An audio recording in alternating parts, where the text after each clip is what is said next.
Champions ট্রফির উদ্বোধনী ম্যাচেই বাংলাদেশি আম্পায়ার এসআই সৈকত অনফিল্ড আম্পায়ারিং এর দায়িত্ব পেয়েছেন। আর দায়িত্ব পেয়েই তিনি আবারও সুযোগের সদ্ব্যবহারটা করছেন। কেননা ইনিংসের নবম ওভারের প্রথম বলের ঘটনা ছিল সেটি। বোলিংয়ে নাসিম শাহ এবং ব্যাটিং প্রান্তে সবেমাত্র উইকেটে এসেছে কেন উইলিয়ামসন।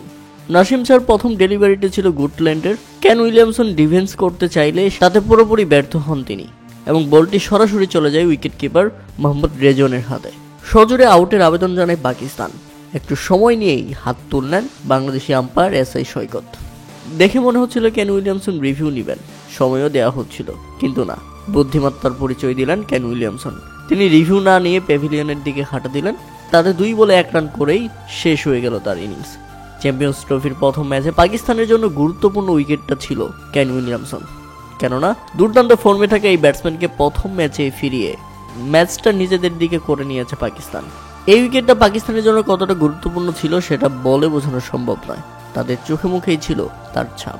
পরে টিভি রিপ্লাইতে দেখা যায় বলটি সত্যি সত্যি ব্যাটে লেগেছিল এবং আউট ছিলেন কেন উইলিয়ামসন, যেখানে দারুণ সিদ্ধান্ত দিয়েছেন বাংলাদেশি আম্পায়ার এসআই সৈকত এবং বুদ্ধিমত্তার পরিচয় দিয়েছেন রিভিউ না নিয়ে কেন উইলিয়ামসন।